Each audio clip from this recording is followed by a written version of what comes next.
All right, ladies and Oh, gentlemen, Card no. Nation, welcome to episode 18 of the Third Banner Pod.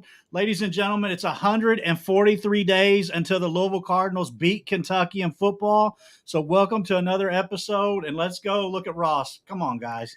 Ross I doesn't have can't a even. I shirt can't on. even. Is that Ross or Jeff Brohm? I can't tell. I can't. Gentlemen, It's a doppelganger over there. I thought we were doing the episode no shirts. No Nah, I didn't shirt. get the memo. Yeah. We break TOS if we're taking shirts off. Yeah, I don't. Hey, I don't want to I don't want to start an OnlyFans on the Third Banner Pod. See, Ross, you already broke your camera, brother. You need to put the shirt back on. The shirtlessness just broke your camera. Mm-hmm. Yeah. So we are going to get into the TopGun Louisville video. It was not what I was expecting. We will get into that a little bit later as people file in to the comment in the comments section. We appreciate anybody that's tuning in with us tonight.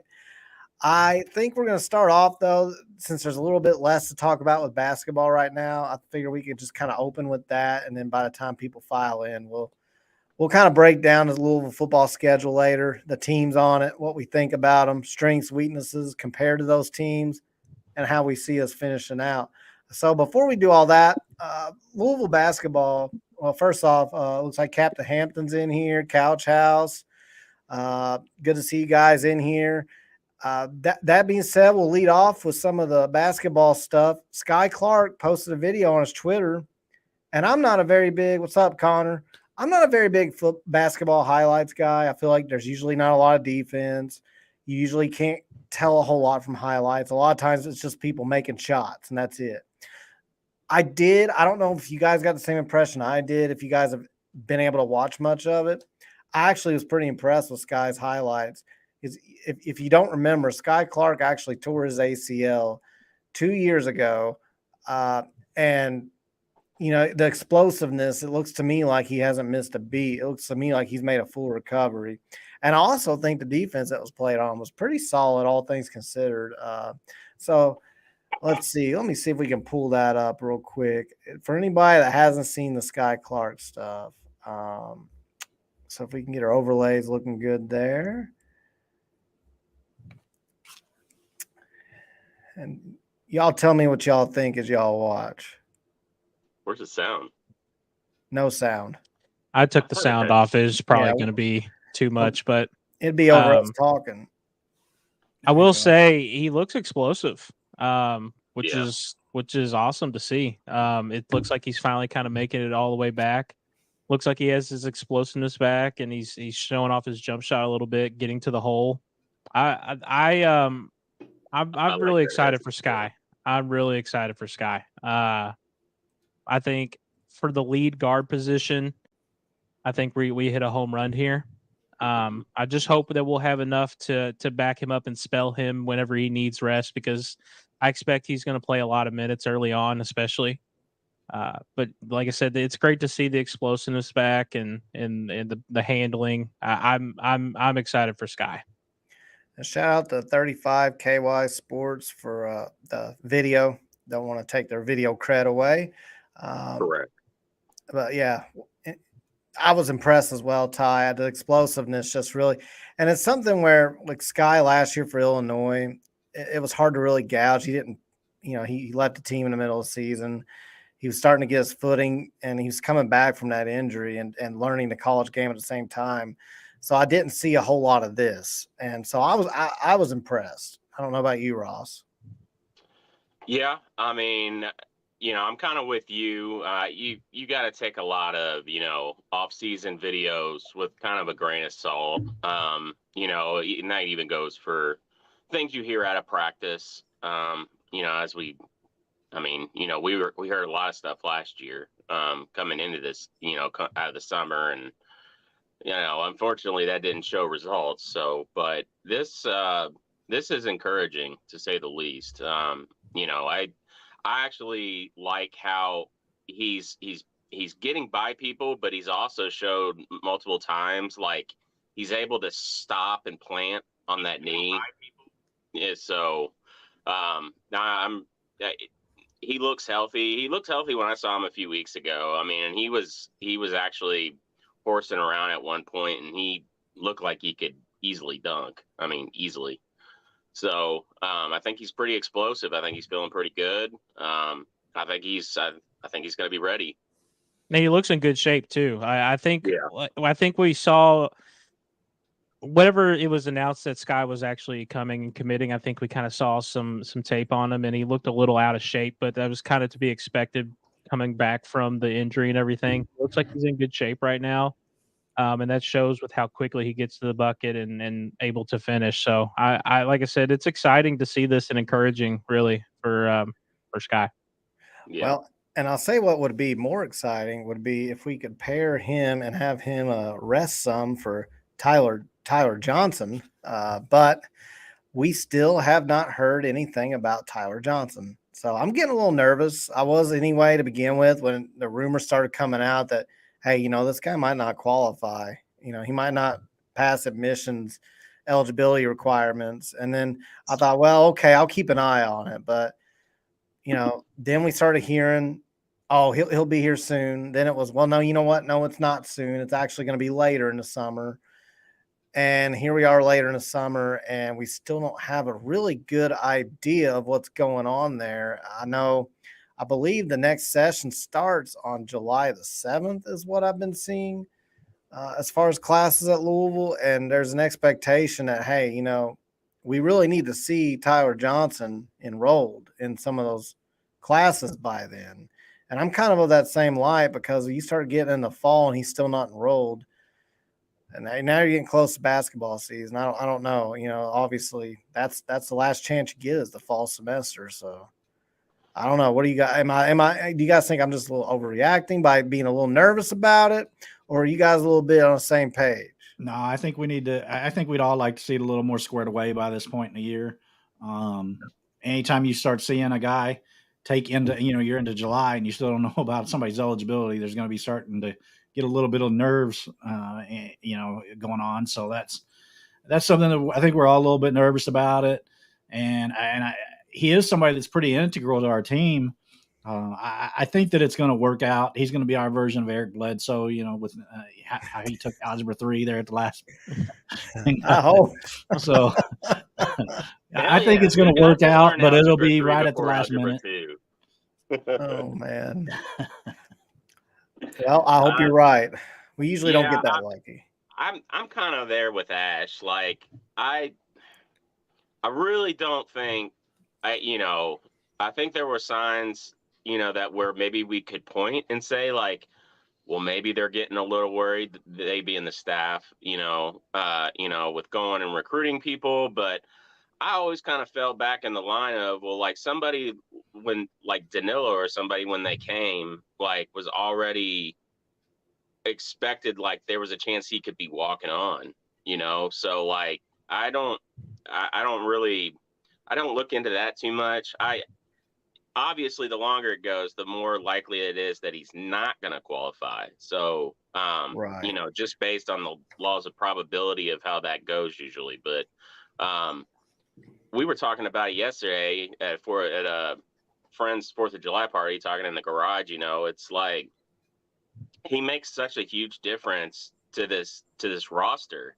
Absolutely. And the makeup of the roster. You know, it's like we haven't even seen him play. You know, we don't even know what he's going to look like when he gets here. We really don't know anything except, you know, like any sort of tape that's already out there from a high school level. And, but he's just so important to, you know, being another actual true ball handler on the team. It's if you get him,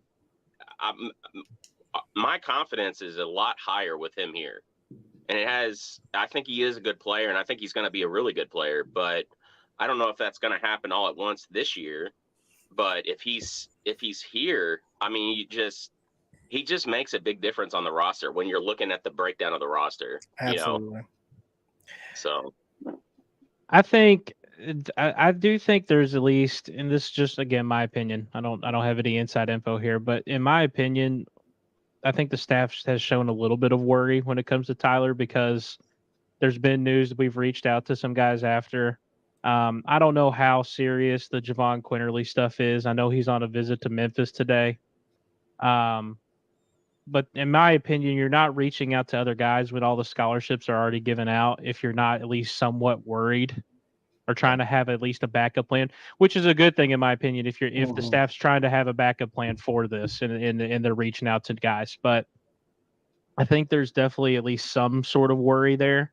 And someone can correct me if I'm wrong, but I'm pretty sure Jody Demling reported that Ty-Laur was on campus and then went back and changed that he wasn't. We got to figure it out. We have to go somewhere with this. So we need an answer sooner than later. Yeah, he said he's still expected, but that he did edit that article from my understanding. So Jody, if that's not true, then we stand corrected. But we're pretty confident that's true. So we're going with it. And so that being said, hopefully it is just a matter of eligibility taking a little while, and then hopefully he gets here. Sorry, what are you saying, Ash? No, I was just gonna say we'd all be pissed off if the coaching staff wasn't trying to cover their bases too. Mm-hmm. Right? No, and I don't mind that part. They were just out to lunch. We'd all be ridiculing them to death. So no, I'm with you there. I think the concern that the coaches are doing that isn't that the coaches are doing that as much as that they feel like they have to do that. So there could be an issue there. But no, and I've mentioned that in the past too. I think in the Discord where I said, at least they're doing that. I'm not upset with that. So I just hope we just need that spot filled by somebody that can at least provide some rest for people and not be a complete drop off. Doesn't have to be a star. I mean, yeah, we prefer two guards that were instant impact, natural guards, but we're not getting that. So at this point, Ty-Laur Johnson's the next best thing. And I mean, we're all just hoping that it works out, but we've been waiting on updates, waiting on a date, still haven't gotten it. So it's just a waiting game. Hopefully everything works out. I see Connor here in the chat is asking, is Kenny playing golf? I think, Ross, that's a question directed at you since you're Kenny's new best friend now, correct? I mean, I hope so. I mean, I hope he's enjoying the dog days of summer a little bit, playing some golf. That's the time to do it, man. It's hitting the links. Gotta go out there and shank it a little bit, A little dark if he's playing right now, unless he's on Pacific time, but Yeah, I mean, I don't really care about that, honestly, right? I never really did, to be completely honest, but yeah, I mean, hey, if he's playing golf, awesome. I want him to be. I just want Kenny to be ready. I want Kenny and this team to be ready to go. And I think they're gonna be. I think they're gonna be. I'm telling you, the vibe around that place was different. You could feel it. Well, there's definitely a vibe going on with the Louisville TopGun football video to transition into that. So just a heads up, Ash has not seen the TopGun video yet. So this is a live reaction for him. The rest of us have seen the TopGun video. I will say before we start that I for sure thought when I saw TopGun as a theme and players were like, hey, stay tuned, it's coming out tomorrow. I thought it was going to be the Danger Zone theme song. I thought it was going to be like air raid type stuff, real intense, motivational, pump you up type of stuff. Let's just say we're going to watch it and we're going to react to it, but I guess it's not that. That's not what it was. So let's take a look. We got it pulled up here. Hanging out the boys.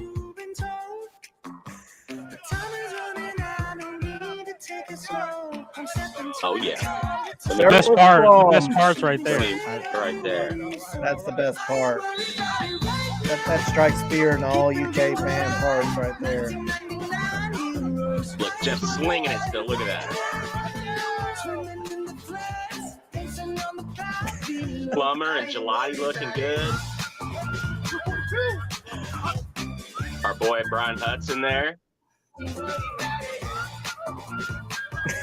I don't think we need to see this anymore. No, it gets better, I promise. Oh, yeah. I love it. That person on the parachutes, like, what is that? Look at all those dad bods. This is terrible. What the hell were they thinking? That stutters. I want to know whose idea it was. How do you pitch this? That's what I want to wait, know. watch, He's out here playing some ball. Why are we doing this? We're creating a team, Brady. Here's our team. I don't know, man. I mean, it looks like if they're having fun right here. I didn't think just when I didn't think it could get worse, it did. It's It is a big cringe, but I'm glad they're having fun. You know, I don't know whose idea it was. It wasn't what I was expecting when I'm laying in bed next to my wife and watching shirtless men run around. That wasn't what I thought. I want to say something real quick. I want to say a few points here. This right here is peak male performance. Yes. This is peak male performance right here. And I had to do a little bit of research. I had some Discord guys look into this. Trent Jesse, for those in Discord. No, Trent, worst NBA takes, but expert offensive line scouting. He said this is Travis Taylor. So Travis Taylor, offensive lineman here at Louisville, this is peak male performance. Just want to go ahead and get that out of the way. That's awesome. I want one of y'all to bring up Doc's comment about the paraglider guy. Hopefully a hint at the return of him dropping. That poor paraglider guy saw so much jiggling going on while he was looking down. Are you talking about where he says someone says Louis flying in? Yeah. That would be so dope. God, it would be so awesome. Hey. Blue Chew sponsor. I will say this. Shirtless Jeff Brohm is not what I expected to open when I was like, oh yeah, Louisville football releases TopGun videos. Probably air raids, probably got the running through the danger zone. I thought it was going to be that song. And I was like, okay, I want to see what they've got. And then this started, and I wasn't ready for it laying in bed there. I think my wife got a little jealous of Shirtless Brohm being on my phone. You know, I was giving it a little bit because it's one of those things you can't look away from. Like, let me give you an example. Like, imagine if we could get Shirtless Jeff Brohm on this pod. And right before the pod, we were like, we got a special guest, head Louisville football coach Jeff Brohm, and he's shirtless. A lot of people would say they did not want to see Shirtless Jeff Brohm, but you know damn well they would click on it and they would watch because they'd be like, there's no way they got Jeff Brohm on there without a shirt on. The rumor is, and I don't know if you all could confirm this, but the rumor is the outfit that Jeff's wearing there, shirtless, that's actually how he's going to go out for the Georgia Tech game. Hell yeah. When he goes on the field, that's actually how he's going to look without a shirt. That's the rumor. Go back to the paraglider again. Doc said, look at his shoes. Look at his shoes. Doc has been studying this paraglider. That must be the only thing Doc, he knows. Doc, brother, how many times have you watched this video that you're looking at the dude's shoes? Doc, do we need to talk about this for a second? Yeah. Hey. I think we need to go back. Look at that. Mail sponsored by Chew. I don't know where is the paraglider? Doc, what second is the parasailing on? You've got it down. How can you tell? Doc. They're saying he's got big shoes on like the Cardinal. Hey, Doc's seen this 67 times, man. Well, he's let it play long through. and hard. See if he gets a little closer.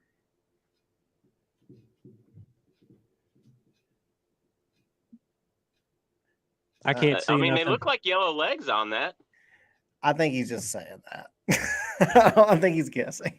Could it actually be? Is it really Louis? We wouldn't know. So that'd be such an Easter egg for a July 3rd tweet. Was it July 3rd they put that out? Monday? I believe so, yeah. Where's Brian Brohm in all this? Yeah, that's what I was wondering, He's too. going to let his brother show him up without a shirt on? You know what's funny, though, and kind of sad at the same time, though, is Jeff looking like he did in that video. He could have probably just rolled out to our team last year and played starting quarterback right away. Well, yeah, all he had to do is hit stretch left handoffs. Well, even if we were throwing the ball, though. We had two plays, stretch left, throw a bomb. Yeah. Hey, y'all give Schatz Creek give it a break, okay? He got a big time. He got a big time recruit today up in UC today. They got a 3-star kid that had offers from like Akron and Toledo and Georgia MAC. Southern. He's going to win the MAC. Yeah. Connor at Austin P was probably checking him out. Hey, Now, I don't want to get him I don't an want to NIL interrupt, deal. but Cardstrong in the Discord posted that on Rivals they made a message that said that the number 17 overall recruit in the 2025 class has scheduled a visit in a couple of weeks. So credit pretty big. Ty Spalding. This is breaking news from Ty Spalding. Yeah. Caleb Cunningham, the number Yeah. 17 overall player in the 2025 class, will be visiting Louisville July 28th. Okay. According to Ty Spalding. Jody's got at least 2 articles chalked up already. Jody had first rights to those guys that are more than 1 year out. At least 2 years out. He doesn't have his driver's license yet, but he's got The ones that kill me, whether it's Jody, I'm not gonna sing out Jody, but anybody that's like 2027 recruit. I've seen a couple of those. Like 2027, bro, I'll be old. Like I'm already getting old. At 2027. It's like those job interviews where like, what are you going to do? Where do you see yourself in 5 years? Like, dude, I have never landed where I thought I was 5 years. Right. Like every single time I've said that. I mean, 5 years ago, I didn't think I'd be smoking meats and pointing out trees while I drink coffee. I mean, I'm like an old man now. But same thing with these recruits. It's like, okay, we're recruiting a guy 3 or 4 years out. Like, okay, like what are we supposed to do with that information? Macro, if you want to see more videos like that, I don't know what to say. Kyle Spire, professional meat smoker. Yep, didn't think that would work well, but neither did I think that I'd be watching Shirtless Jeff Brohm videos. So it kind of goes hand in hand, right? Oh man! Oh goodness! Hey, the meats look good this weekend, though. I'll give you that, man. Yeah, it did look good. I was drooling. Those ribs were the best ones I've ever had in my life. I'm gonna smoke me a tri-tip this weekend. I said I was gonna do it last weekend. I didn't get to it, but I went and bought it today. I'm gonna do it probably Saturday. Have you ever taken a bite of something that was so good first bite, damn near made you cry? Because that happened. That happened. Yeah. I never had that happen. It was like a near-death experience. I saw the light. I had a life review. Let me figured take out you all back the to ways my I've been wrong in 19th life. I mean, birthday. I'm on a new path, a new direction in life thanks to those ribs. But anyway, I don't want to get too far off topic. It's not, Shirtless man. Jeff Brohm. I know what you're talking about, man. 19. You know, her name was looks like my mic went out there. Sorry. What are we doing? Sorry, you missed it, guys. I don't know what we're doing. I'll be honest, I don't know what's happened the last 3 minutes. So Larry Bell says, L's up. Jeff Brohm is tougher than hell, peeps. He will have his squad ready. Yes. Yeah. Uncle Larry. What's up, Uncle Larry? Good to see you, man. I think we're going to go out there. The first 3 games, we're just going to absolutely dominate. You know, I just going back even when we had Brad Powers on, 6 weeks ago, however long ago that was. I mean, he said the line was at like 7 or 8. He'd have it there right now. And he said he'd probably expect it to move up to 10. I'm not going to be surprised. Brad had given us the okay to, maybe bring him back on before the start of the season. So we might take him up on that. Would really like to, but I wouldn't be surprised to hear that spreads move to like 11 or 12 by the time we possibly get him on.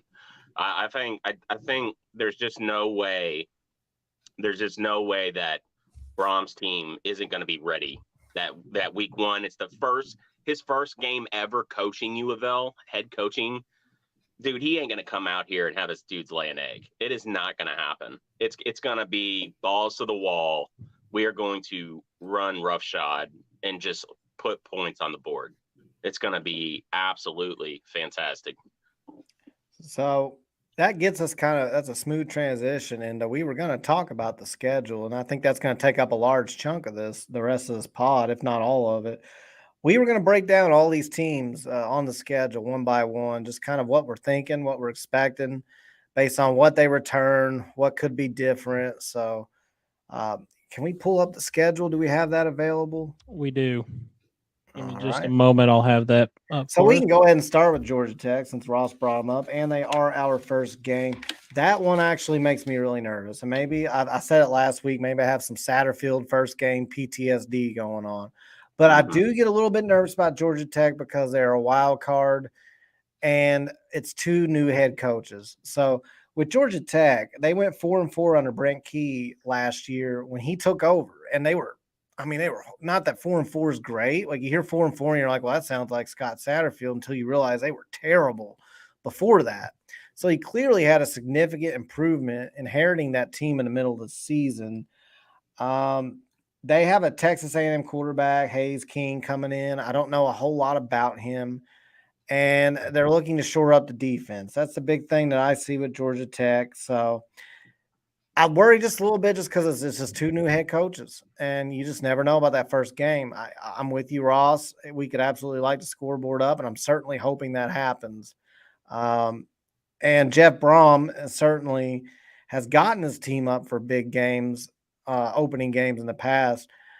I just hope that Georgia Tech is viewed in the same way as those big teams, because if there is one criticism of Jeff Brohm teams, it's that they don't always get up for the smaller games, the smaller teams that aren't as well known or aren't where the expectations aren't there. And then he'll go out and lose a team like Northwestern in a down year and then turn around and beat Ohio State the next week. I mean, it was crazy.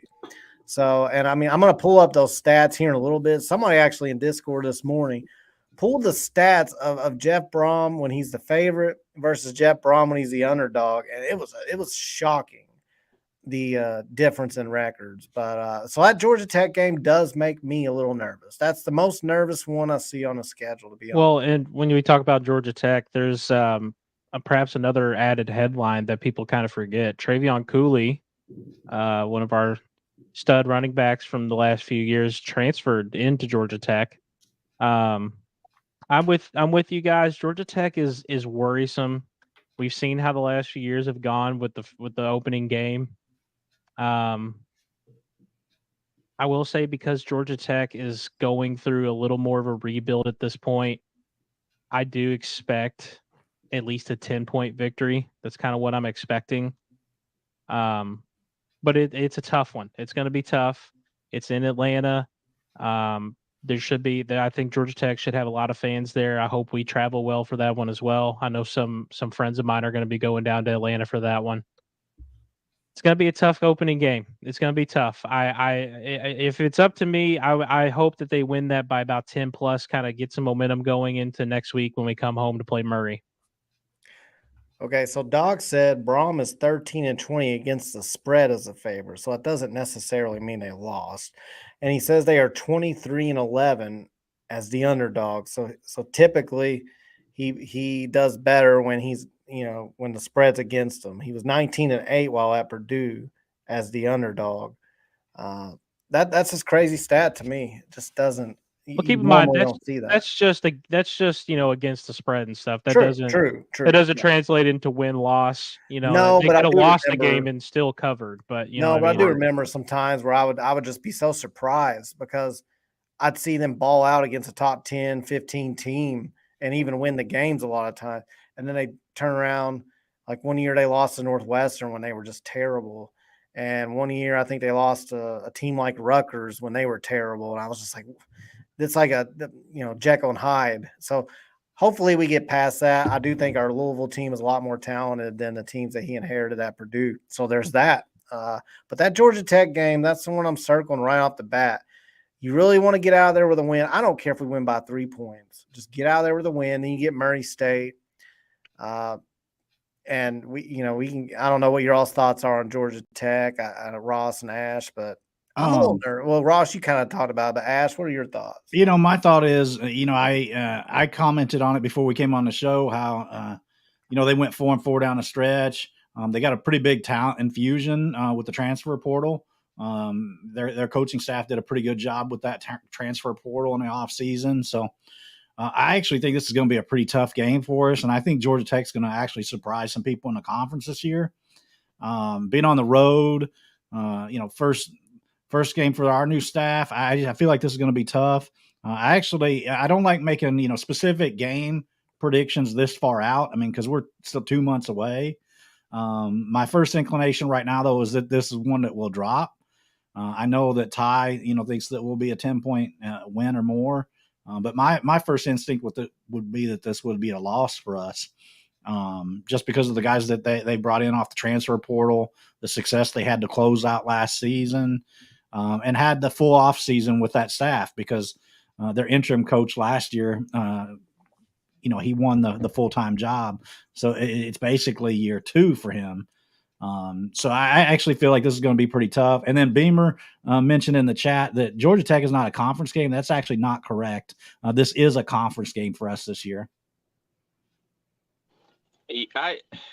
I'm sorry. I mean, I get the worry about the unknowns. I mean, that's all of that is something to think about. But in my eyes, there's nothing you're going to do to convince me that we're going to lose this game. Jeff Brohm is not going to lose his U of L opener as head coach. It's not going to happen. It will not happen. There's a reason we're already favored the way that we are.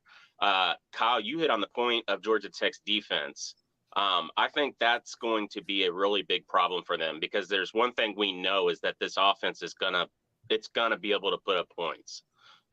The things that we've heard already, the things that we've seen, we know that we're going to be able to move the ball in chunks. We're going to be capable on offense of moving the ball and moving the chains on third down. We've got a lot of weapons. There's going to be a lot of options for Jeff to work with there.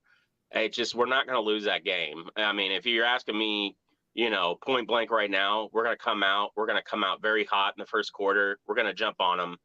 Georgia Tech's probably going to come back, start swinging by the end of getting near halftime, might come out, win the third quarter. We're going to dominate the fourth quarter. That's the way it's going to go. Like you can timestamp that. We can make a short on it. Like that's what's going to happen. And I really think that Larry in the chat there is onto something. He thinks that we're going to probably win by 17. That's kind of right where I'm at. I think we're going to win 17, 20 points. It will seem closer at times, but in the end, that's going to be the final. That'll be it. And our defense is so fast. It is so fast. I have no problem. I have no worries based on what I've seen and what fast defenses have looked like for Louisville in the past. As long as we can tackle and wrap and not some BS where we've got dudes just bouncing off of guys and, is finishing plays, then our team speed defensively is going to be able to match up with a lot of teams' offensive speed. I don't predict that Georgia Tech's going to be able to out athlete us on the field, in that regard. So I don't see it. Jeff Brohm's going to win that home opener, and we're coming home playing. We can get to that, but we're coming home and it's going to be rolling. And I think there's going to be a lot of Cards fans there. I don't think that this has been fake juice we've been feeling. I think the fans are going to show how excited they are. There's a lot of people going down to Atlanta. I did not give a prediction on Georgia Tech. I predict we win by 10. I think it's going to be close, but I do think we pull it out.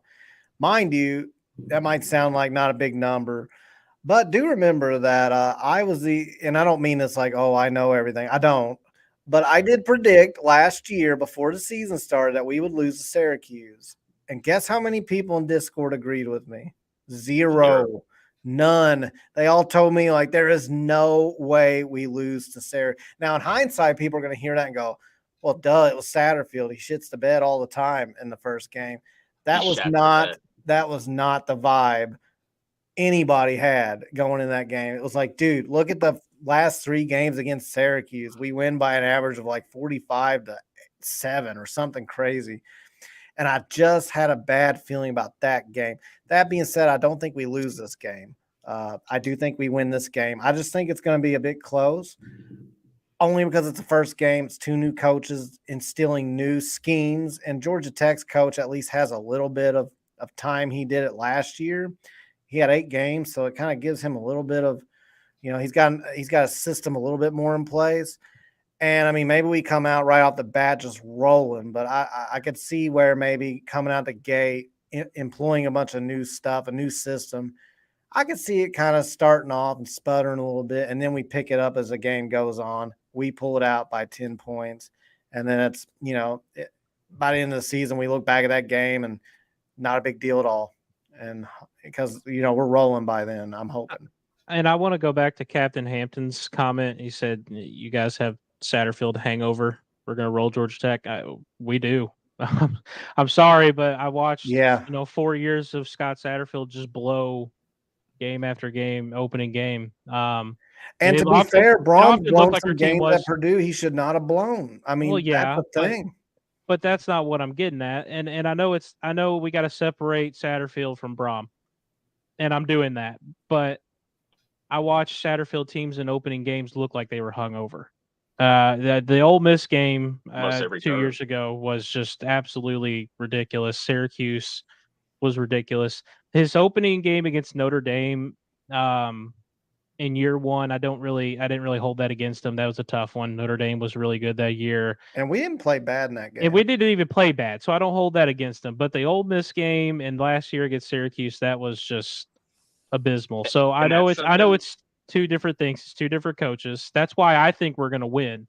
Yeah. I just think there's going to be a lot of early game jitters. Probably Yep. Someone else also mentioned, I think it was Macro. Macro said football is largely emotional, and I agree. There's going to be a lot of emotions for both teams. There's going to be some opening game jitters. I think ultimately what will happen in that game after about halftime, we get all that out. We'll start pulling away in the third to fourth quarter. Yeah, I'm know. with you, Ty. Brohm doesn't lose home. He doesn't lose that first game.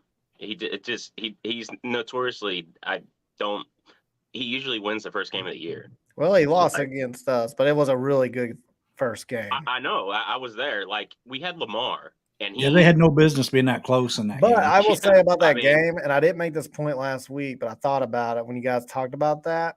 I've never worried about a Jeff Brohm football team getting up for a big game. And for them, that was a big game as far as a big team. It was Lamar freaking Jackson coming off the Heisman. Yeah. And while we may not have finished the year the way we wanted that year, that was a big game for Purdue and a big first game. Georgia Tech's just the name doesn't inspire you. So basically all we're saying is, are they going to be as up as they would for a bigger team? They should. It's the first game. And then also, kind of like getting the jitters out, like Ty said, and also, implementing a new scheme. It'll be an interesting game. It's just like anytime you get two new head coaches, it's very interesting. I think way back to when Bobby Petrino won the first tenure that he had, the very first game he played Brooks at UK in his first game. That game went nowhere near what anybody thought it was going to go, and it was just insane the way that game ended. So it'll be interesting. It's a good starter and a good litmus test. I mean, Murray State, we can move on to them. I don't feel like we're going to have a whole lot to say about Murray State. I think we're all probably on the same page. We should smash them. It should be an absolute bludgeoning. It shouldn't be close. We shouldn't even break a sweat against Murray State. That's no disrespect. Just different. There's different levels of this. So I don't know. I don't know. That's why the Georgia Tech one, it kind of stands out a little bit. I want to say something real quick, Ross, real quick. And I'm going to go back to you. We know over the last few years, me and you were, at least on our Discord, me and you were the top two Brohm guys. We've been that way. I love Jeff, everything about him.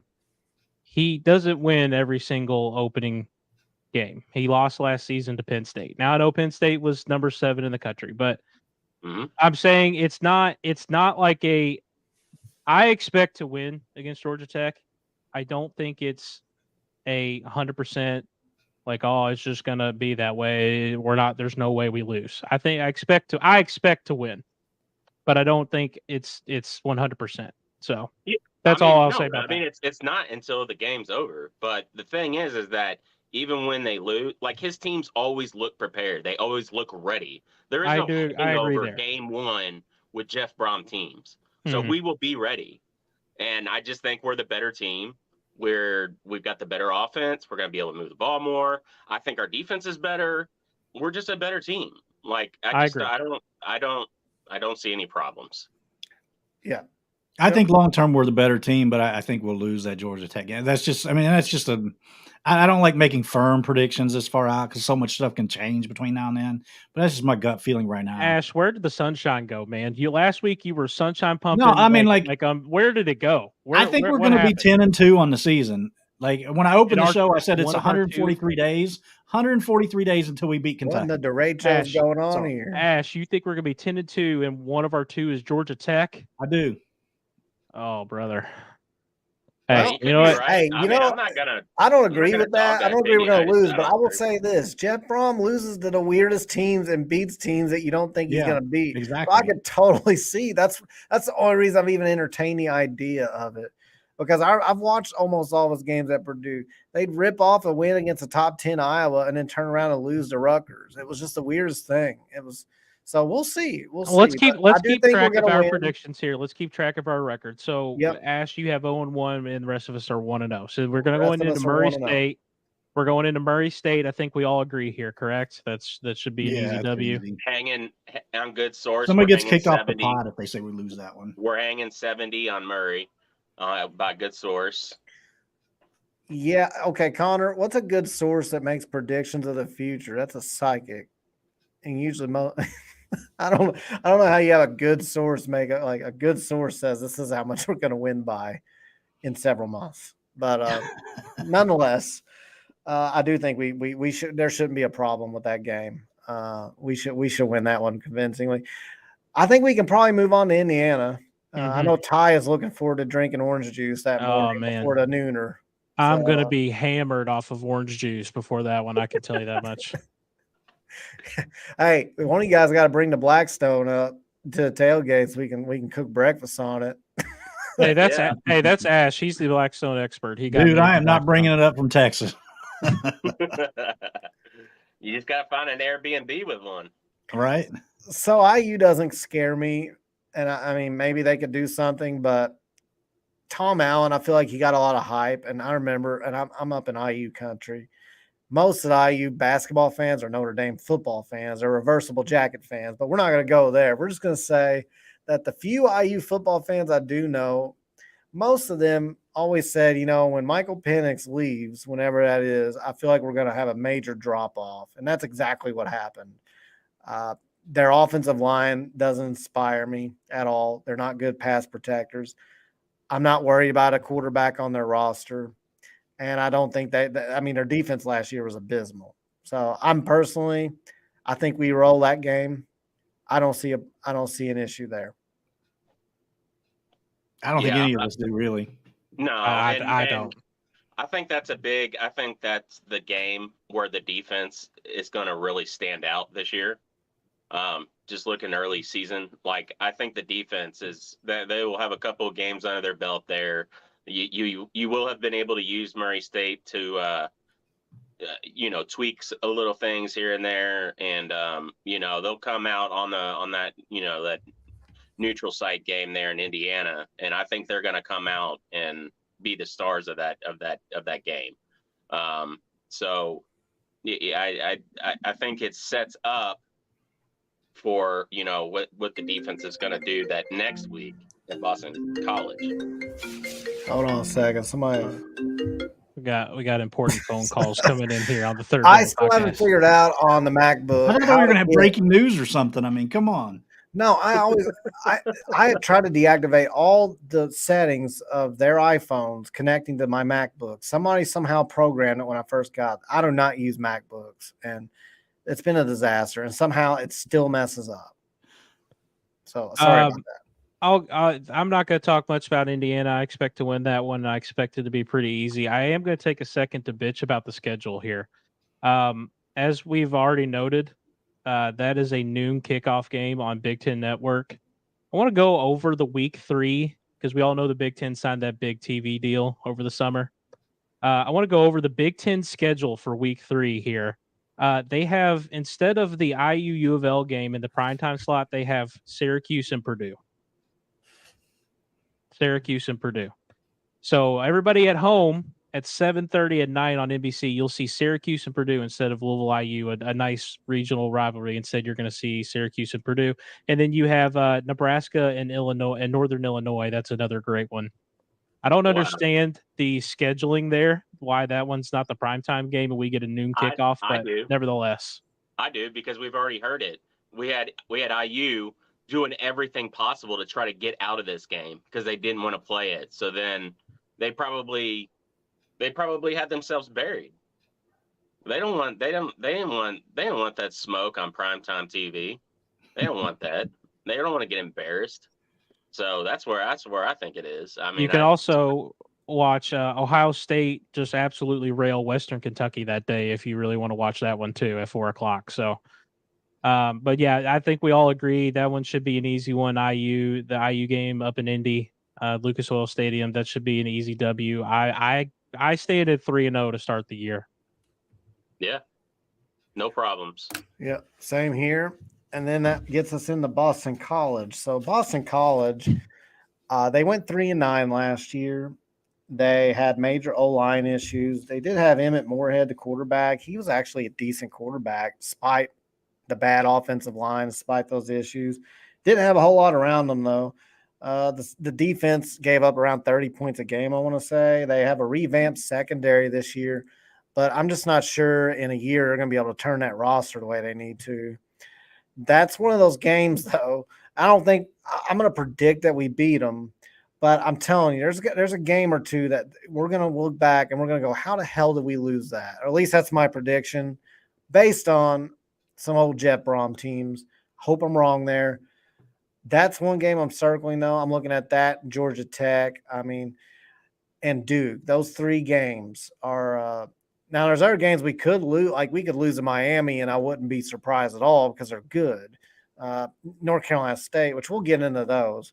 But if I had to guess, we're going to beat Boston College and beat them convincingly, although there is going to be a game on the schedule I'm going to look at and go, how the hell do we lose it?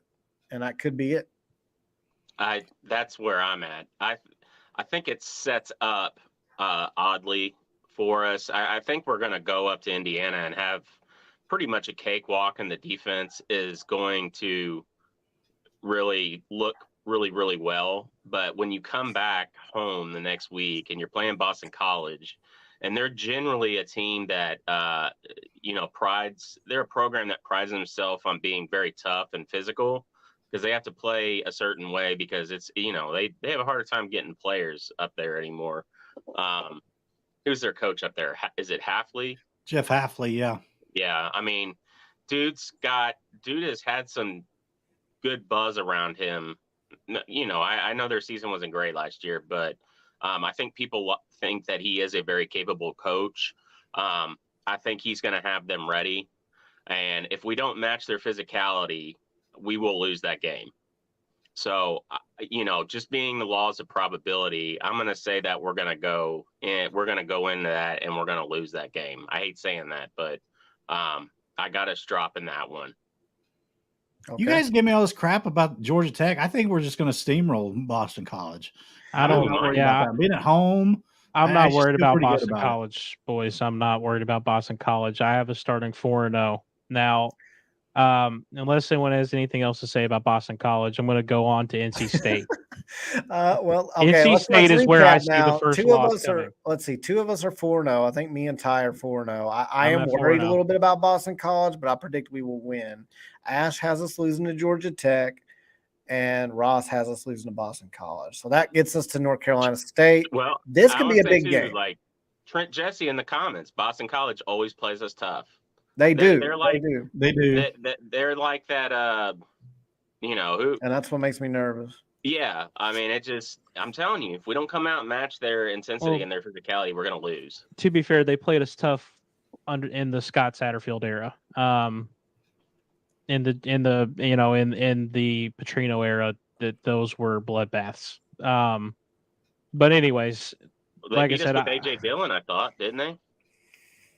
That final year, yes, but everything else was just we would just steamroll them. They almost beat us with Lamar, didn't they? Didn't we get in a big shootout with them? I'm pretty sure they beat us in Lamar's final season. I'm If did they I win that remember game? correctly, I think they did. But the other games were not even remotely close. They Yeah, were they like beat us. Yeah, they were like 60-7 type games. yeah. So That Flowers guy torched us. Wasn't that who it was? Yeah, he was a sophomore. Flowers You was were like, last year. Oh, that was last year. they had a quarterback. I remember. I was there, Ty. Not Ty. Kyle. I was there. I know exactly what you're talking about. His number was like number 3 or number 5, and he killed us the whole game. We couldn't get off the field on third down, and they Yeah. just beat us up. They had a physical run team. They had a physical running game. They're probably going to have that again. Like that's their MO. That's how they win games. They make games kind of ugly, and just I worry about it, because Jeff Brom's teams are a lot about tempo and, controlling the emotional pulse of the game. All right. So that leads us to what I consider the biggest road game besides Miami, NC State.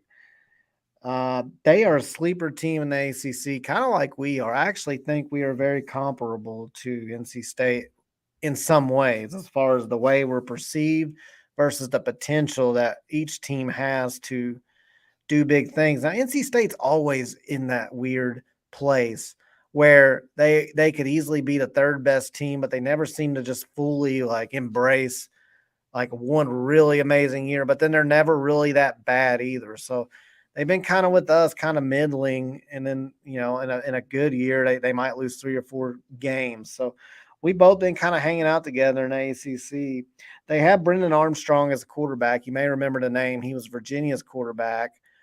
He had a really good year 2 years ago, and I can't remember if he just fell off last year, if he got hurt. I can't remember, but He got hurt. He got hurt. So that's a guy to take a look at, or that's a guy to be aware of. Now, obviously, they lost due to Kentucky, and he was really good, but he was always hurt too. So Brendan Armstrong, if he's healthy, that's a tough quarterback. And they have 3 starters returning on their offensive line, and they had a really good defense last year, and they returned a lot of players from it. So that is by no way, shape, or form is that going to be an easy game at all, especially on the road. I'm going to predict that that's our first game we drop. NC State on the road. My thought on this one is, like you were saying, NC State's kind of been in the middle. Last year, they actually had some expectation. Last year, there was some expectation that they would compete more toward the top of the league. But then injuries and that kind of thing sprung up. And they also and they struggled to score some points last year. I think they only averaged like 23, 24 points a game last year. Replaced their coordinator. The coordinator that came in actually was with Brendan Armstrong at Virginia. When he played there. So that's actually potentially an upgrade for them. So I am a little bit nervous about this one, also being on the road. So this could be a hiccup, but I think we'll escape this one. I see us winning it, but I do think it could be close. So I see where the trepidation could be occurring from you guys. So, right. I think NC State's our first loss. Man, Ty, we're basically on the same page, man. Yeah, I was, and the whole time it's going to be it's a Friday night game. It's a 7:00 kickoff on ESPN. There'll be a lot of eyeballs watching that one, I'm sure, because I think NC State's schedule actually shapes up really well too. So I think both teams could be possibly undefeated at that point, or NC State. I think they have one tough game up until that point. They play Notre Dame. So if NC State can get through UConn, Notre Dame, and VMI, which I'm confident they can do, in Virginia, that'll set up a possible 4-0 matchup for both teams. And it being at NC State, we've kind of struggled to play NC State on the road. I don't know for whatever reason, I don't think we beat them in a minute at NC State. So I think that's going to probably be our very first loss, if I had to guess. Okay. I got us winning this game. You actually hit on something I was going to say, Ty. That Friday night, prime time, 7:00. The eyeballs. This is a game that Jeff Brohm wins. He knows how to make splashes. I don't think it'll be a runaway or anything. I think it'll probably, honestly, I have this one. This is going to be one of the one of our best games this year, as far as adversity. Everything with the schedule lines up for this to be like one of those really like back and forth games. And I think it will be with us being on the road. But I think we're going to get out of there. I think we, probably win by 6 or 7. And I think it's going to be one of the best games in the ACC schedule this year, to be completely honest. It's going to be entertaining. It's going to have us. God, it's going to be one of those like cardiac games, man. Like you're just going to be. It's going to be hard to watch at times, but we're going to come out of there with the W. In my opinion, out of the first 4 games, that's the toughest one. And it's going to be the closest one, I think, in terms of the first 4. I know we had our worried about Georgia Tech, and we've already talked about that. And that game still worries me, but I think the NC State game is going to be the toughest of the top 4, the first 4 games, and it's going to be tough to go in there and win. We for whatever reason we struggle there. I don't know what it is. Well, that leads us into definitely the biggest home game, unless you want to say UK due to being a rival, and we're due to show up and actually compete, much less beat them. But I would say that the Notre Dame game is the big game, the headliner as far as us, at the stadium. Hyped up home crowd, Notre Dame, baby. And here's what I predict. I predict Sam Hartman's going to come in with something to prove. I know he hears it all the time, like, oh, Sam Hartman can't come into, Cardinal Stadium and have a good game, because he did lay an egg last year at Wake Forest. I do think Sam Hartman's the type of kid that's going to nut up and use that to motivate himself. But I think it's going to be a shootout. I think it's going to be a Plummer-Hartman battle. I think we're going to light up the scoreboard like the old days. 3 touchdowns. Ash has a sign that says cards by 3 touchdowns. Rosy red Ash is back, boys. I don't see 3 touchdowns, but I do think we win a shootout. I think it's going to be a very entertaining game, and I think we win by anywhere from 3 to 7 points. 1 possession game, but we're going to pull it out because Jeff Brohm shows up, Juggernaut Jeff shows up for the big games. I anticipate Notre Dame being ranked in the top 15, and if that's the case, we'll be hyped. We'll be ready. We're going to pull that one out. We're going to beat Notre Dame. I'm with Ash. This is a big. This is Jeff's chance on this schedule, year 1, like to make the big splash, like he did the home game of Purdue versus Ohio State in that year 1 that they had, and just bring a lot of attention onto this team and this program and what he's going to be doing here. We're going to come out of there with a win. We're going to win that game. And I don't know if 3 touchdowns is a lot, but I think I would not be surprised if at one point we're up 3 touchdowns. I don't know if it's going to finish at that, but that we are going to be ready for that game. You are going to get some sort of Jeff Brohm pre-locker room promo, WrestleMania style. I mean, he's going to be going Shirtless. ham sandwich in that locker room. I don't know what he's going to do. It's going to be amazing, and the vibe in that stadium is going to be awesome. And I'm not going to be there to see it, unfortunately, but we're all weddings. It's going to be a great day for my friend Chris and Olivia on their wedding, because they're getting married and U of L's coming out with that win. It's going to be a good omen. And Jeff Brohm's coming out of the tunnel shirtless. He's basically a football version of Eric Musselman now. Pretty much. I knew you had a wedding that was going to be during a game, but I didn't even realize and connect the dots there that it was that game. Come on. Hey, man. Yeah, I'm in one too. But the wedding I'm in, they don't even watch sports, so I can at least give them a pass, because it's like they're not sitting there thinking, but come on, man, a Louisville fan get married for the Notre Dame game? Well, Olivia, congratulations, Chris. Congratulations, man. But yeah, congrats, Chris. Olivia is a UK fan. Maybe it's like that was planned. Oh no, I don't know.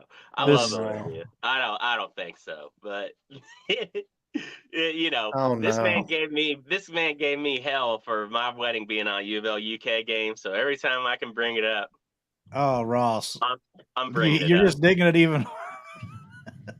Yeah, we more. lost that game because you got married that day. Yeah. Let's not talk I know. about I thought it was an omen for my marriage. I really Well, did. you're not the only one. Trent Jesse also has a wedding. I think he said it's for the Duke game too. So you're not the only one there. But Hey, the ladies love the fall weddings, man. They love it.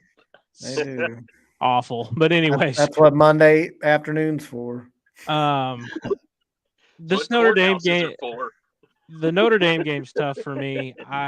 If you look at Notre Dame's schedule, by the way, when they come to town to play us, they're coming off of playing Ohio State, Duke, and then after this they go play USC. That's a really tough stretch of games for Notre Dame. I know. And probably their fans aren't even looking at our game. They're probably not. They're probably not really looking at us or Duke, but I think Duke's going to be a lot better than a lot of. They're going to be really good, actually. I think.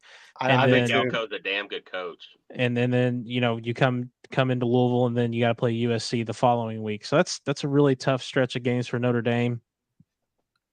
I think we'll pull this one out. I think it's going to be tough. It's going to be close. I also think it could be a high scoring game too. That's so tough though. It's going to be I agree, Ross. That's definitely one that Jeff could really make a statement with. If he can find a way to win that one. At this point, I'm looking at about 5-1, and you're looking at the rest of the schedule. It sets up really nice for you. There's a few games left that you can kind of take advantage of and possibly get higher up in the rankings and the standings. That's going to be a tough game, but I think we'll pull that one out in a high scoring game. Well, here's the thing. I mean, Jeff always has his teams ready to go in big games. By the time that game gets here, it'll be less than 143 days until we beat Kentucky. So, I have to keep bringing that up. Mm-hmm. But here's the thing. Jeff, he gets his teams up, ready to go. I think our team's going to play well at home this year. So that's another thing. Our offense is going to be clicking this year. I really like what we've got. I feel like with the environment that we're going to have, it's still early enough in the year that you usually don't have, it's not usually cold yet. You usually still have warm weather. So our fans will be out there in droves, just, going crazy. It'll be electric environment. I think that Cardinal Stadium will be rocking and rolling. The team will be out there and just clicking on all cylinders. And this is the game where the nation will start to be looking at Louisville and being like, oh, is this team kind of for real? I mean, they just really took it to Notre Dame and thumped them. There'll also be the haters out there going, oh, well, see, Notre Dame's just a fraud and all that bull crap. But especially after they probably just lost to Ohio State right before. But all right, so we move on to Pittsburgh at Pitt. That's another tough game, I think. I think some of these games, I know everybody's saying our schedule's super easy, but what I've learned every year in the ACC is because the conference isn't that great, there's always teams that do better than you think, and then teams that don't do as well as you thought they would. So it's kind of hard. There's just not consistency besides Clemson minus last year. But other than them, it just seems like everybody's up and down. But Pittsburgh's a team that can be pretty concerning. I think their quarterback returning, he's pretty solid. I know he was out of Boston College at first. Now he's there at Pitt. Pretty solid quarterback. They've got some weapons at receiver. I think the strength of Pittsburgh last year was their defense, but they lost a lot off their defense. But their secondary – Abanikanda, their running back, was awesome. We just played him really well last year. Yeah, I think and now he's a New York Jet. Yeah, he's gone. He's a Jet. That means we don't have to worry about him, so I didn't bring him up. Okay. I think the strength of their team on defense is the cornerback position. They got a couple of lockdown guys with a lot of experience. So their secondary is going to be tough, but they do replace a lot of guys off of a team that actually ranked second last year in the NCAA in sacks. And I don't know I can't remember. We might have been first. I know we had a lot of sacks last year. But I know Pittsburgh, they do replace a lot off the front seven. So that could be a benefit to us. Boy, I'm having a hard time with this game, though, as far as predicting who's going to win. I'm going to predict we pull this one out, and it's very close though. Man, that's a pick 'em for me. You know, if somebody says Pittsburgh pulls it out, I wouldn't be surprised either way. I'm going to go with us, but that was tough. I actually don't see us stumbling here at all. A big part of that is because the way Pat Narduzzi teams usually tend to go is his defenses.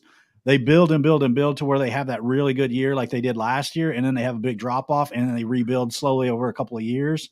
Yeah. They lost a lot on defense, so I think that our guys will go out there and with our aerial attack, we're not going to have too many problems up there, and it'll be our first road game where I feel like our offense really looks really good. True road game, I should say, because I think Indiana we're going to cruise up there, but that's a neutral site game. So I think this game is one that we'll come out of the Notre Dame game, we'll come out of this one, and people will really start to be going, hey, how good is this Louisville team? So I think that this is one that could really solidify what people saw the previous week.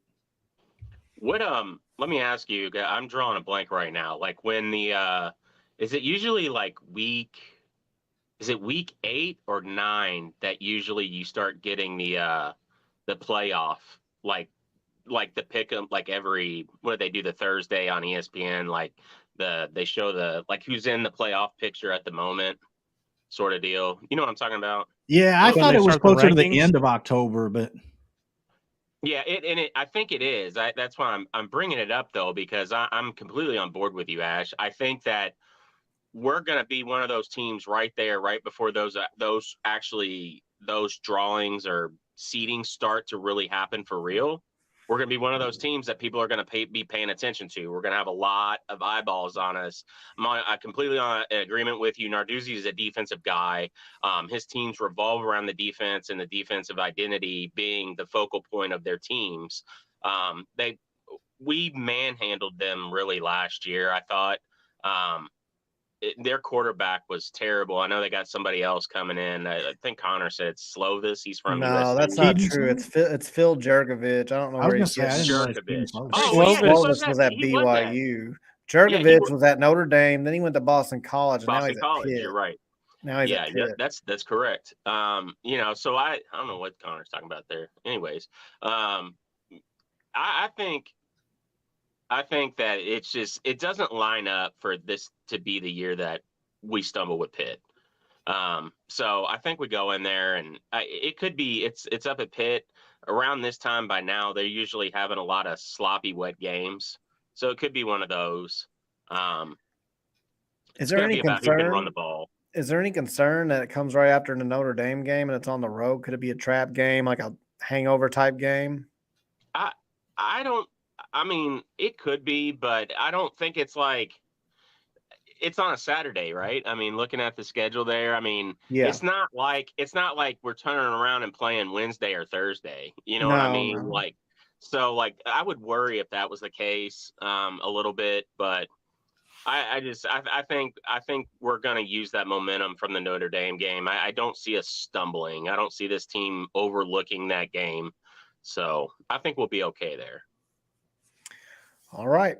Anybody else have predictions I missed? Yeah, I haven't done the Okay. Pittsburgh. Pittsburgh at Pitt is tough. Yeah, that's where I was. It's first off, I'm just kind of looking at the schedule. I'm kind of deflecting here, but how cool is that we only have 3 true road games? It seems like a UK schedule, doesn't it? It kind of does. SEC Kinda does. for sure. Yeah, it really does. Man, that's so tough. I think that I think they're going to lose to Duke, which is why I think we'll win at Pitt, if that makes sense. I just think the Duke game is just going to be tougher than the Pitt game. And Pitt loses a lot. They lost Abanikanda, who was phenomenal, by the way. He was really, really good player. Yeah. I think we'll squeak that one out. That's going to be tough on the road at Pitt. That's going to be tough. I think we'll end up squeaking that out. I'm currently at, what is that, 5-1, 6-1? Be 6-1, I think. 6-1. We're basically the exact. I don't know how we've ended up. That's where I'm at too. I'm everybody. at 6-1.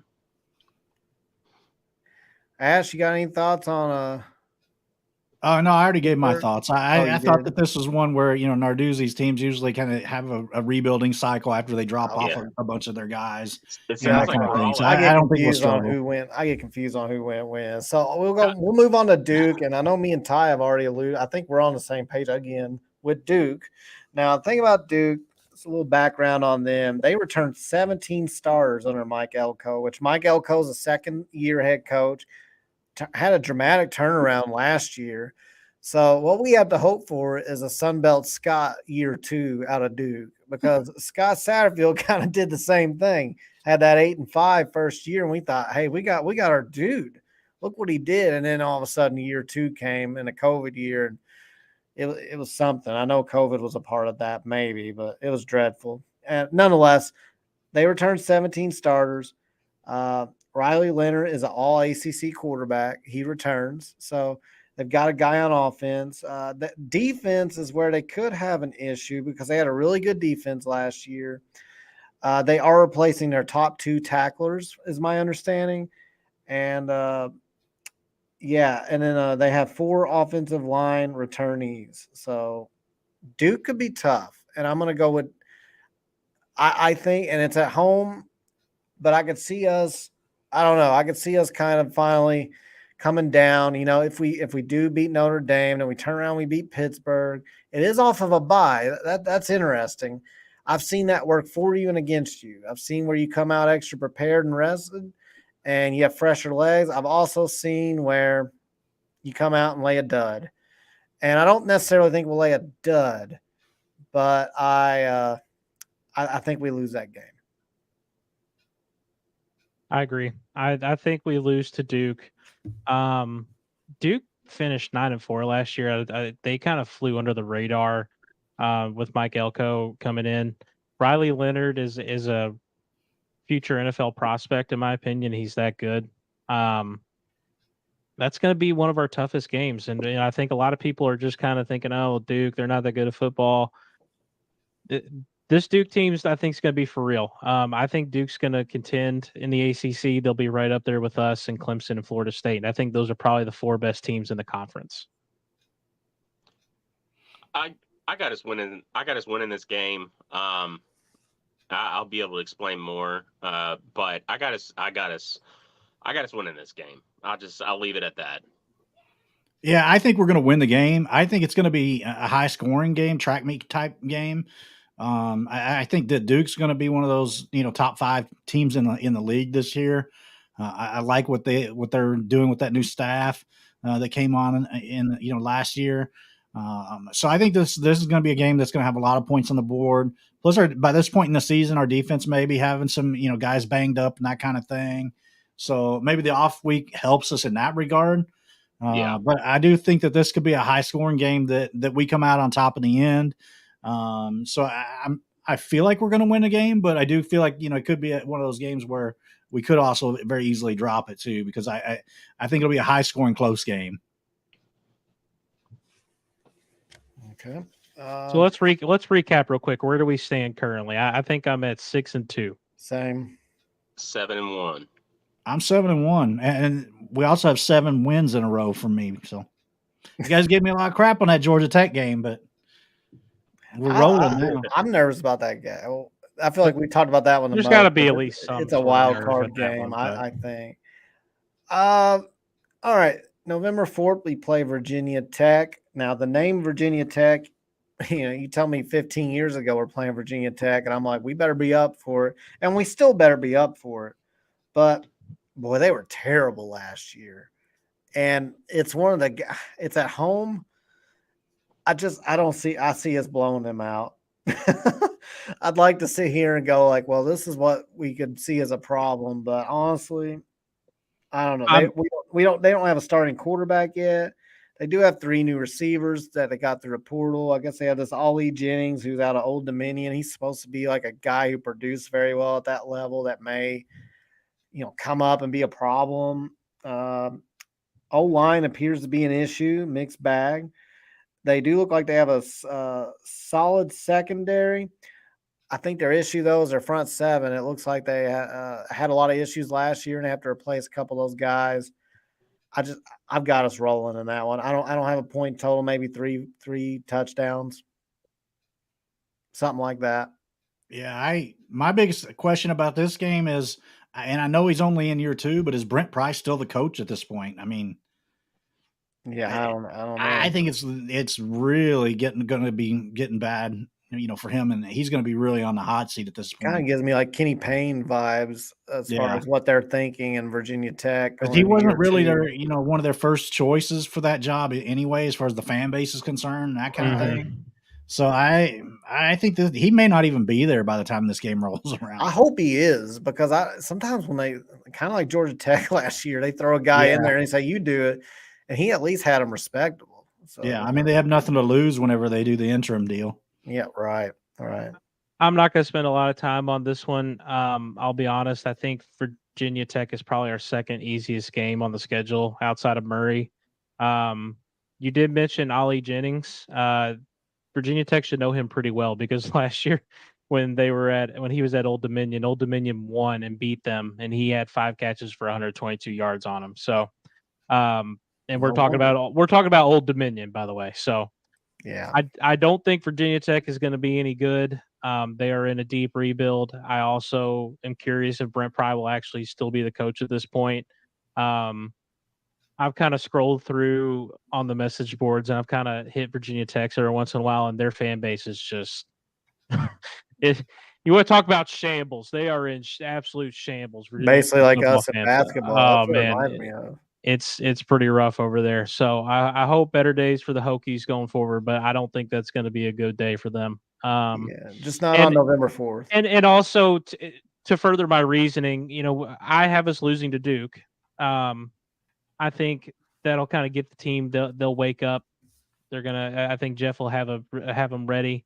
They're gonna have a tough week of practice that week. He's gonna make sure that they're ready and awake for that Virginia Tech game. I don't see that one being close, personally. Yep. I'll go back. So I will go back. I got us losing this game. Wait, what? I have us losing this game. Oh my! What is going on here? I have us losing this game. And I'm having technical difficulties. Bruce I don't think I heard. I think Smith Ross is breaking game, up. I think it's either my Wi-Fi is going bad or his.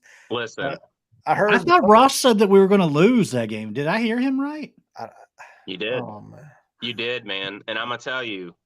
So where my mind is at is that we're going to win a really tough game against Duke. That letdown is going to come with Virginia Tech, and that's been a talking point we've been talking about. Jeff Brohm has been known to lose to some teams that he should not lose to. This game sets up perfect for that situation, and it's going to be absolutely at the wrong time as well. It's going to be going into those playoff seedings, that are happening near the end of the year. And as we all know, talking about that, a lot of bias is put into how you're looking at the end of the season. I think this one's going to hurt us. We're going to have a lot of really good buzz around us, but it's going to peak just a little bit too soon. And I see this sadly setting up some way, because look, Virginia Tech is in a deep rebuild, but they still have power on their name alone, and they're not where they want to be. Their program's not where they want to be, but there's still kids that want to go play for Virginia Tech because it's Virginia Tech. You know what I mean? So right. They're not going to be void of talent. That's not the issue. So like you said, like last year they were on, just trying to survive that season.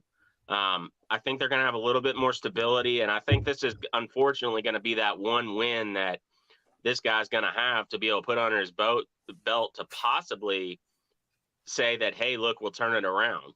I mean, we're all just throwing stuff against the wall here, right? I mean, yeah. Right. This is how I see it playing out. This is how I see it playing out. I think, unfortunately, we're going to beat a Duke team that doesn't have a lot of name brand power, but they're going to be a very damn good team.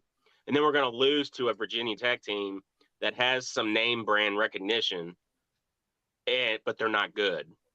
And a lot of us are going to overlook that game. a lot of the fans are going to overlook that game. That's Yeah, looks I mean, like you Ross could be is right all because I'm wrong. kind of overlooking it, to be honest. But I not want- that, but I'm a fan. I don't have to, you know.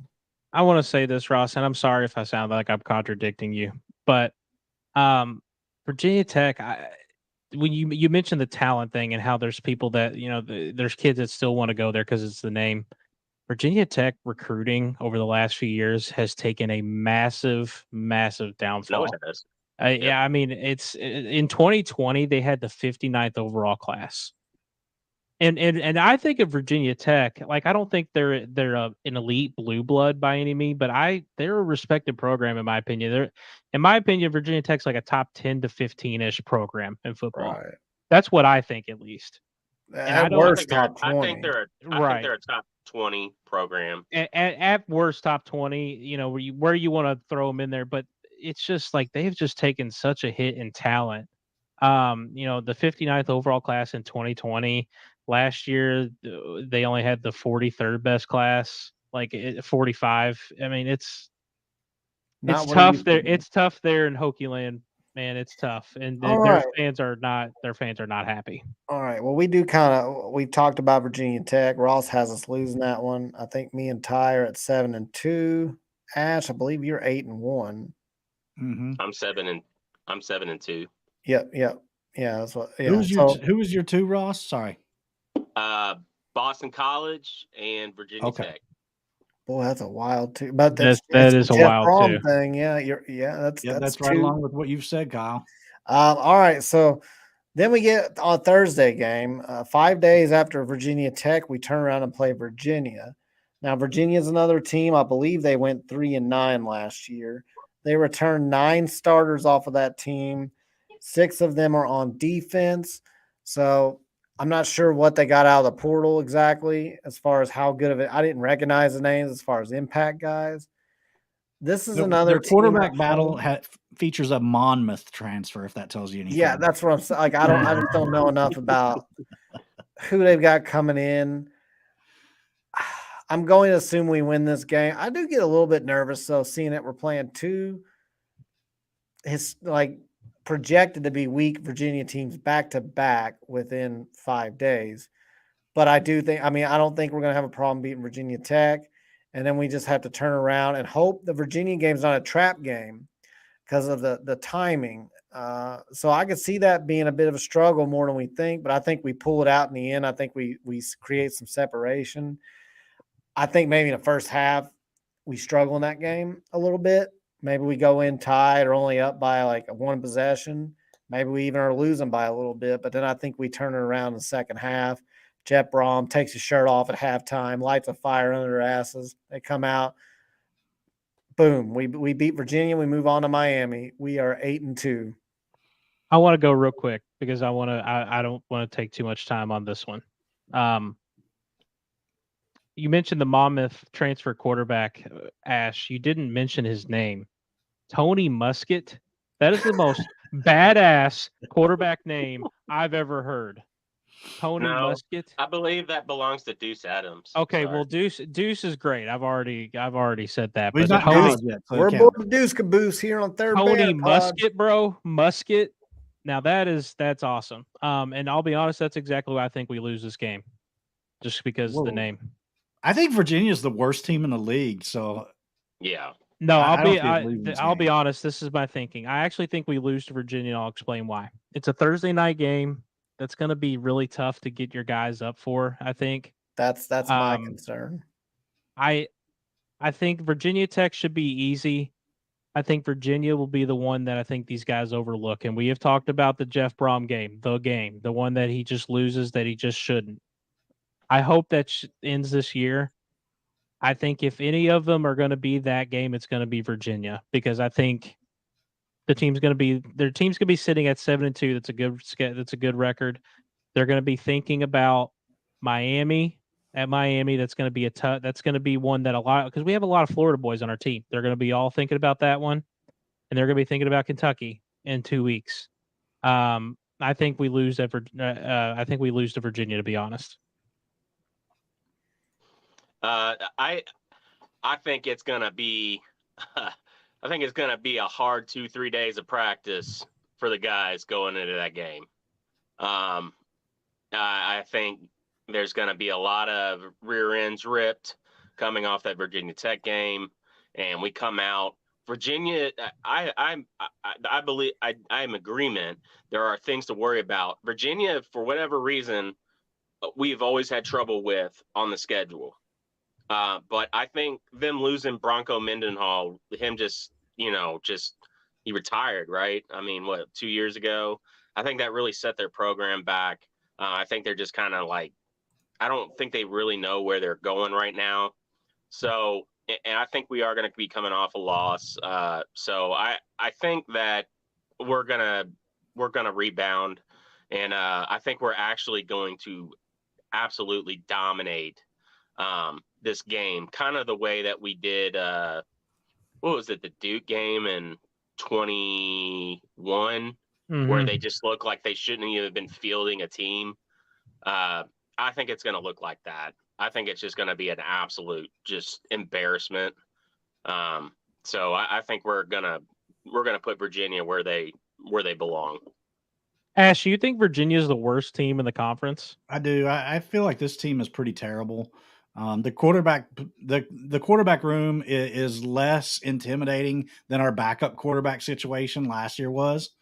I mean, it's in a sorry state of mind. I just don't understand, because it was not that long ago that Bronco Mendenhall had this team really on an upswing. Had them playing, one of the top, 3 or 4 teams in the league.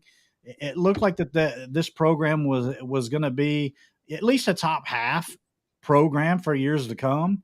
And they really have just crashed and burned. And it's kind of disappointing because, at least for most of my fandom, Virginia's not been very good.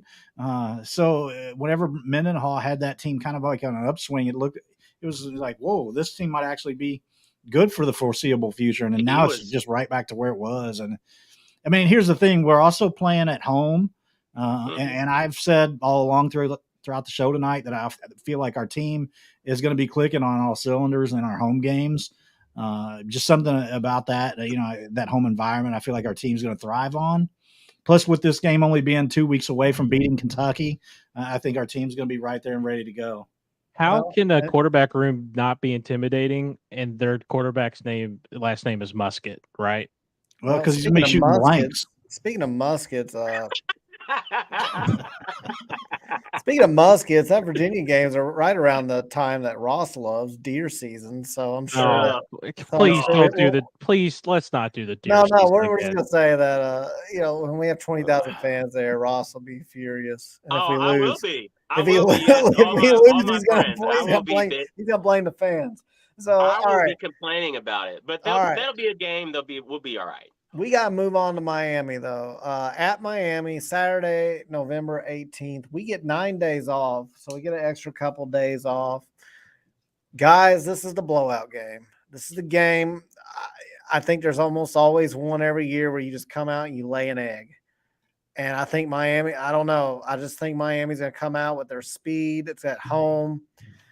And if I have to pick a game where I think it's going to be like a 3 or more touchdown game where we just we always have those. Almost every year we have a game where we're like, holy crap, we were never in this game. Yeah. And I just have a feeling it's Miami. So I've got us losing this game. That puts me at, I believe, 3 losses right now. So I believe I'm at 8-3 going into the UK game. I think their speed's going to be a problem. And then being at home. And I think that, we're just due for an egg layer where we just come out and they jump on us. And I hope I'm wrong, but that's my prediction. Can somebody tell me what are the games that Miami has before that game, and who do they have following us? Give me a second, Ross. I can give you that. Yeah.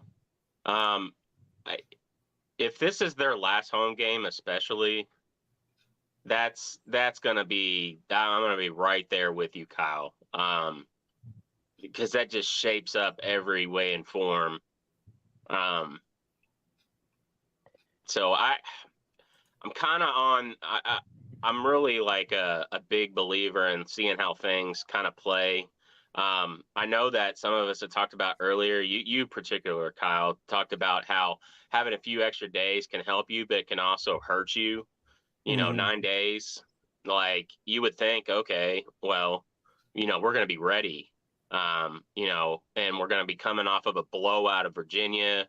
I just think what we're going to see against Virginia compared to what we're going to see against Miami is going to just be night and day. So I think I'm trying to buy time because I'm trying to see if I got it here. I just didn't want to interrupt you. So they the week before they play at Florida State, which we all know that's a huge rivalry. Yep. And then who do they have after us? And after us, they go to Boston College. Oh, so on the road. This is what their a shitty way to end the season. This is their last home game of the season. Miami's schedule is actually kind of brutal. I'll be honest with you. They're going to win this game. It's going to be senior day. They will win this game, and I'm with you, Kyle. Like we're gonna be walking into Kentucky kind of with some, and it always happens this way, right? Since the game's been moved to the last game of the year, it doesn't matter if U of L is really good and we're swinging, we're coming off a win, or if Kentucky's like, we're floundering, Kentucky's like coming off a loss. Like it always works out to where both fan bases have something to pull at for that rivalry game. Say like, like it's just the way it's going to shape up. We're going to come out and look like we're going to have some questions, coming out of this Miami game. It's just going to be a bad day. I think we're going to lose. And I think that's the way it's going to play out. What do you think, Ash? My thing is, so you guys can probably do the math. I said 10-2. This game's only a week before we beat Kentucky. This is the other one. This is the number 2. I think we're going to drop this game. And part of the reason is that, another game on the road, I feel like we're going to play better at home than we do on the road this year. But the biggest reason I think we dropped this one is Miami. It seems like every year they have a couple of games where, regardless of how their season's going, it's just they have those couple of games where all of a sudden all those athletes everything click. Yeah, and they just all of a sudden have a huge game. And I just have a bad feeling that this is going to be that game, especially after they lose to Florida State the week before. Yep. I just don't see we're going to be ranked top 20. Yeah, and so we're going to be ranked, and a lot of talk about us. We'll probably be in, the top, 10, 12, that kind of range coming into that game. So it's just going to be tough because they're going to be up for it, and their athletes, when they click on all cylinders and when they get things rolling, it's tough to beat them because they have a very talented roster. It's just that it's hard for them to put together a full season. Yeah. But every now and then they get those couple of games every single year where they start just obliterating people. And I think that this is going to be one of those games where we're going to probably lose this one by, I'm going to say 14, 15 points. I think it could be even worse than that, to be honest. Yeah, I do too. I hope not, but I think our offense will be good enough to keep it that close. Though. All right, Ty, what do you think? I think I might be the only one here. I actually have us winning this one, and I'll explain why.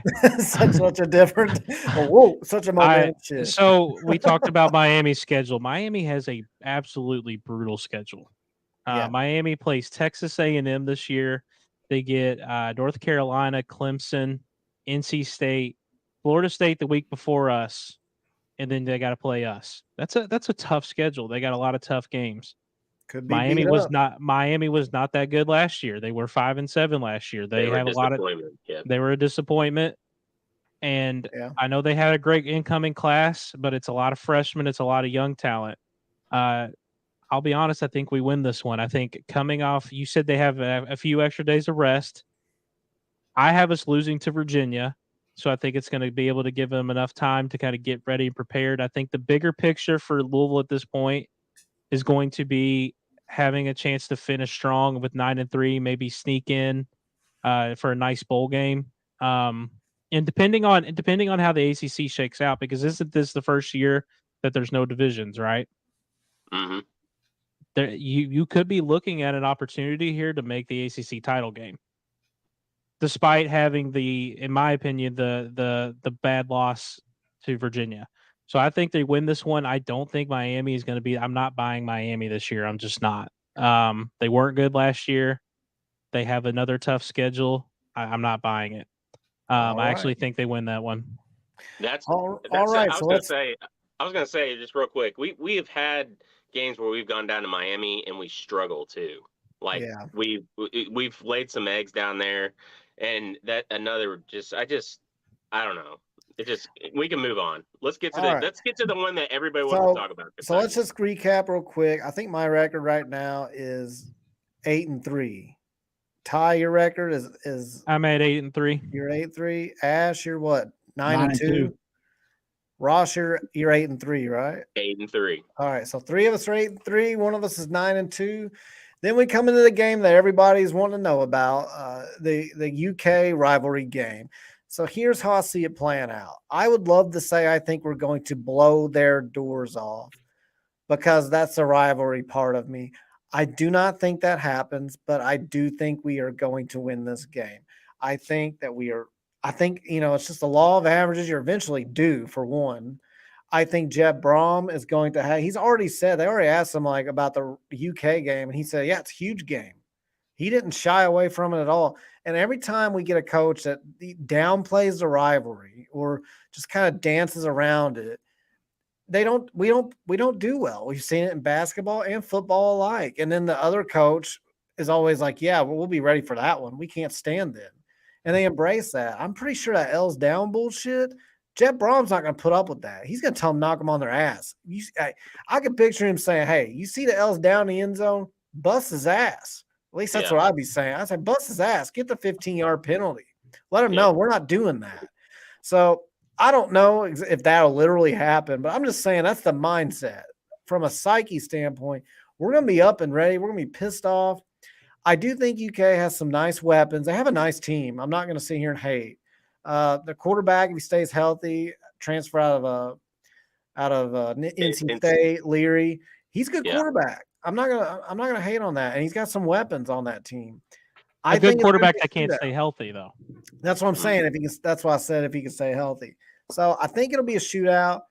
A game that comes to mind is the Kyle Bolin game where he came in and I think we won like 44-40. I'm not saying it'll be exactly like that, but I think we end up winning that game. But it's gonna be close. I think it's a rivalry, so both teams are gonna be scuffling, and some things are gonna happen that normally don't happen.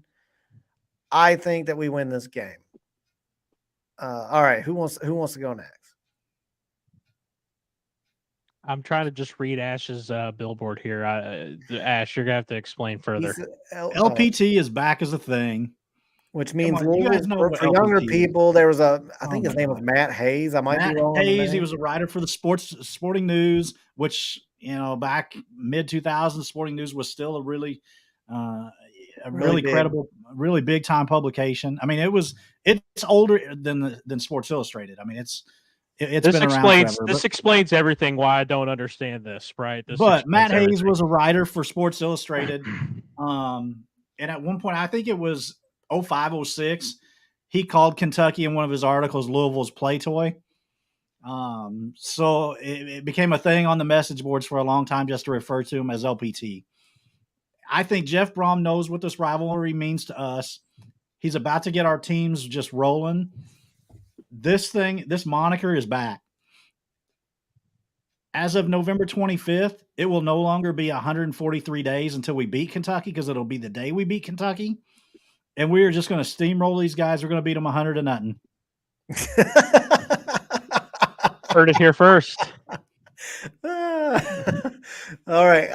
Right after I said, I'm not going to get caught up in my feelings and say we're going to kill them. We're going to beat them 100-0. That's great. Go ahead, Kyle. Who's next? Go ahead, Kyle. Do you want me to go or Kyle? I already went. Oh, okay. Oh, Ty, go ahead. So go this ahead. is gonna be tough. This is tough. Ty, I guess it all depends on how good you think Kentucky's gonna really be. Kentucky, man, they talk about a brutal schedule. How about Tennessee, Mississippi State, Alabama, and South Carolina, and back to back? That's how they end, and then with us. being that it's our final game of the season. It's at home. Jeff Brohm, his first taste of the rivalry. I think we win this. It's gonna be one of those games, man. It's gonna piss us off as fans. There's gonna be so much barking back and forth. But the difference is this time we're gonna come out on top. I think we beat Kentucky, finish the year at 9-3. So, no way we're losing this game. Absolutely no way. You see this right here? Jeff Brohm, he gets it. All right. Like y'all said, he's not shying away. He has not one time shied. He made it a point of emphasis at his press conference to talk about it. Mm-hmm. This is our guy. He gets it. He's not going to take any more of this disrespect. He knows that Louisville is the better program football. We know this. All right. And while Kentucky has had a nice little run, all right, under Stoops, I will give him credit. And I'll even give Barnhart credit for being patient to let it play out and for them to let Stoops excel. That's not a real hard level to do at UK football, okay?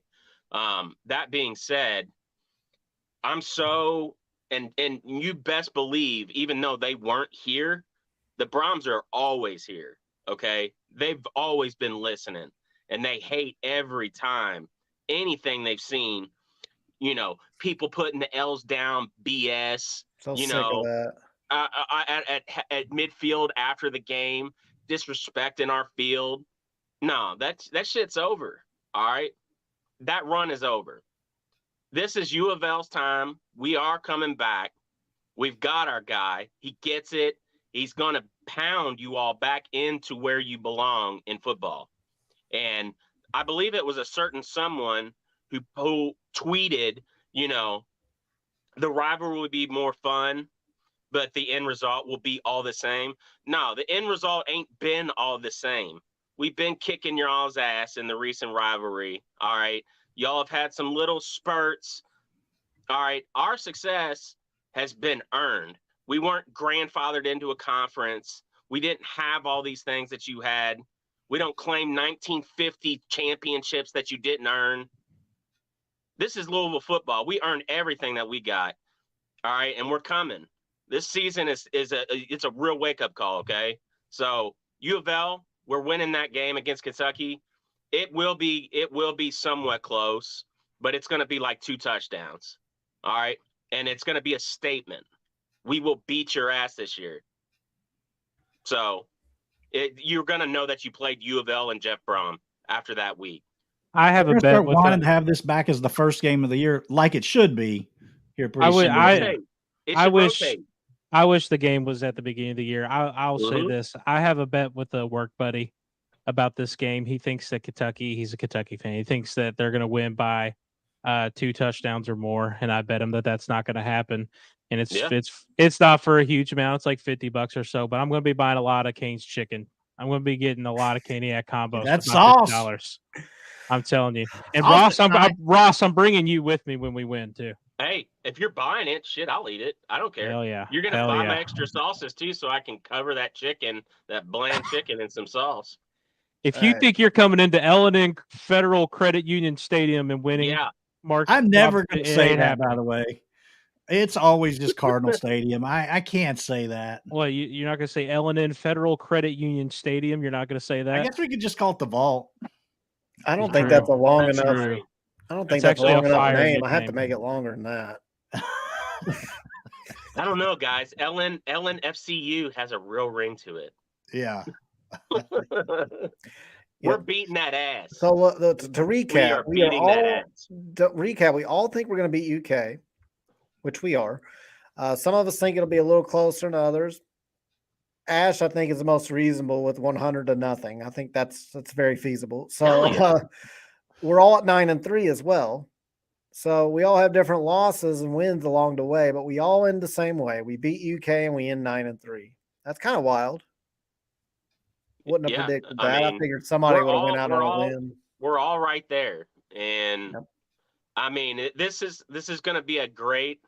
This is going to be a great jumping off point for Jeff Brohm and this staff. It's going to be a very good, fun season. It's going to be a successful season, and there's going to be nothing to hang our heads about. It will have achieved what it was supposed to get Louisville some name brand notoriety on the national level again, where we can be, where we know that we can. We've seen us be time and time again. That the malaise of Shatz Creek will be gone. It'll be wiped, and it's going to be a great season, and I can't wait. It's we will have some early playoff buzz. It's going to be a great season, and I think that that's going to help power up the recruiting late in the process. I think Macro brought up a really good point in the chat. We're going to be in Miami and South Florida the week before the UK game. That's going to give the coaches time to recruit a little bit, you would hope. And beating UK's ass, we're going to be able to use that and during the bowl season and recruit. It's a jump off point, man. Like it's going to be, there's big things to come. All right. So I did want to remind people that have been watching. It looks like we've had a lot of viewers stick with us. So feel free to like and subscribe if you haven't already. Turn on those notifications. We're on every Wednesday at 9, but I know we all get busy, so we get caught up. Appreciate you guys being here in the comments as well. I did want to end, and I'll let you guys go. We need to wrap this up. We're getting towards the 2-hour mark. I did want to end with an insider in our Discord who he has connections directly to the staff. He said to look out for Maurice Davis, 6'5", edge rusher, down to us and Ole Miss, I believe, were the main two. Correct me if I'm wrong there. But Maurice Davis is a guy that we need to look out for a commitment to Louisville, at least a verbal commitment. So I would like to end it on that on my end. So be on the lookout for that because I definitely trust a guy who is putting that info out there. Do you guys have anything else before we log off? No, it's just, 143 days till we beat Kentucky. That's all I got. Counting them down. Look out for a few commitments. I think there's going to be a few commitments possibly in the next week or two. Xavier Porter. So look out for a few of those. I got nothing, boys. This was a hell of a show. I will say, like, I will reiterate what you said, Kyle. Hit the like, subscribe. You see us throw any shorts out, you like what we're doing here, retweet those shorts, like them, keep it, keep it going. Cause we really enjoy doing this, and, be on the lookout. Maybe in the next couple of weeks, I think we've got a player, lined up to come up, and be on the show. So, we've been working on this one for a few weeks. So, he's we'll just give a little hint. He is one of the on-field captains, so to speak, on the team. So just be on the lookout for that. Before you go, Ash, I just want to say, Captain Hampton, I know you love Ross. So at the beginning, Ross had his shirt off, and I don't think you were in here yet. So you may want to rewind so you can watch that. Maybe take a still shot, screenshot it, put it as your phone background. Just want to let you know, man. Ash, you got any final words? No, 143 days till we beat Kentucky. Beat that ass. That is on Ash's mind. I don't blame you, man. It's what they're due. All right. So with that being said, guys, great episode. I appreciate you guys listening, watching, like, subscribe. You guys take it easy. Have a good one. Go Cards. Go Cards. Go Kroger, baby.